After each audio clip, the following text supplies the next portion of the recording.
Well, welcome to my video. Hopefully you guys enjoy the content, and sorry for not uploading in a while, just haven't really thought of much. With land base for prison, you want to do 15 snow-covered plains for something that I'll review in a little bit to show why 15 snow-covered plains is such an important reason. Then you want to do Nykthos Shrine to Nyx, because at later turns, with the devotion mechanic, for only the cost of 3 lands, you can make often like 16 to 20 mana with the way this deck works if you're playing it properly. Then you want to do 3 copies of Ghost Quarter. That way you can deal with decks like Tron or lands or just Ponza-like decks. Or heck, you can just take people off colors often to make sure that this works well.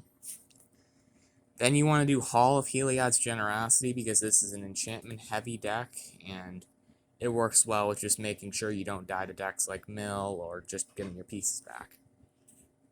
Then you want to do 4 copies of Ghostly Prison for some of the cards that work well on the main board, because it stacks, and that's one of the most important things to know, so that you can have creatures need like 4 mana to attack.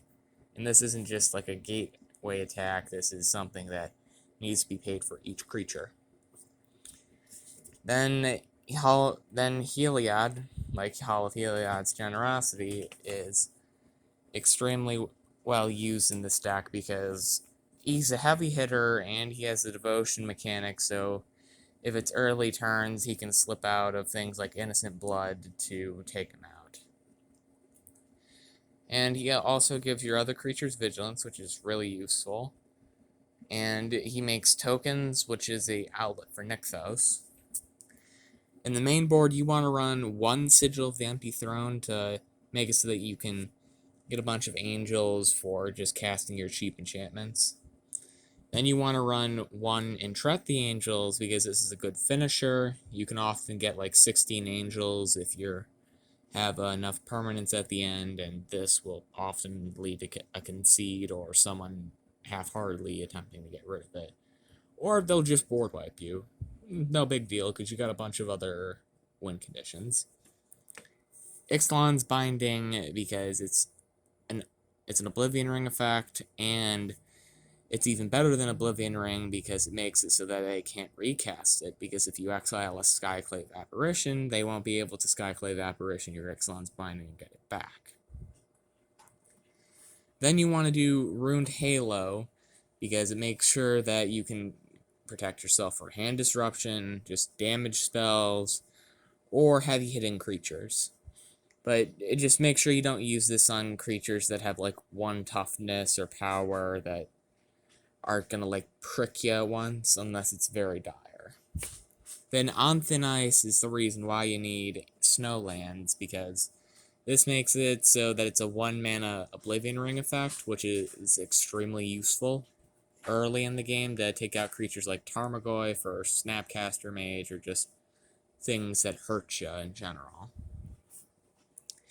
Then you want to run 4 copies of Solemnity, along with 4 copies of On Thin Ice, Ruined Halo, Ixalan's Binding, because it makes it so that you're immune to Infect, they're immune to Infect, they can't use things like Mistcut or Hydra to kill you out of nowhere, or just things that require counters in general, and they can't use Blast Zone or Ratchet Bomb to get rid of your permanents that have a very selective CMC. But it pairs well even better with Phyrexian Unlife, because it makes it so that you don't lose the game for having 0 or less life.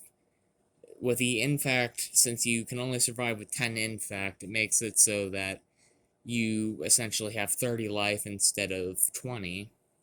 And if you have both of these cards on the field, you're immune to dying for most reasons. You want to run 4 copies of both of these, but be careful, they can be destroyed easily by things like Abrupt Decay, so you want to prepare against things like that. Then, you can switch this out if you want, but I personally like running Approach of the Second Sun because it's a good finisher in the late game and it gives a guaranteed win time.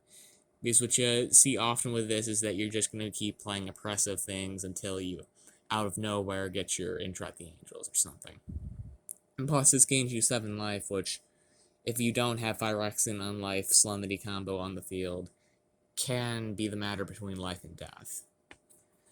But you also want to run Leyline of Sanctity because this is insane against making sure your pieces aren't taken, or you're not damaged by like burn spells, or just effects that target you would screw you over.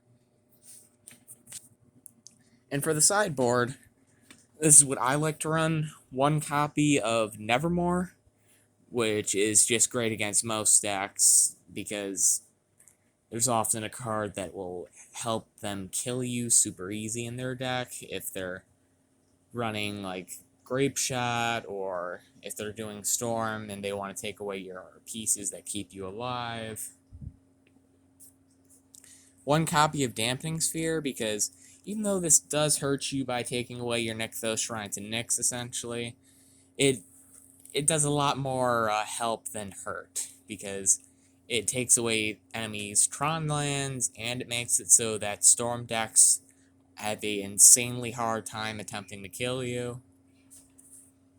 Then Porphyry Nodes, because this works well against Boggles, or humans, or spirits, or just decks that have wide ranges of creatures.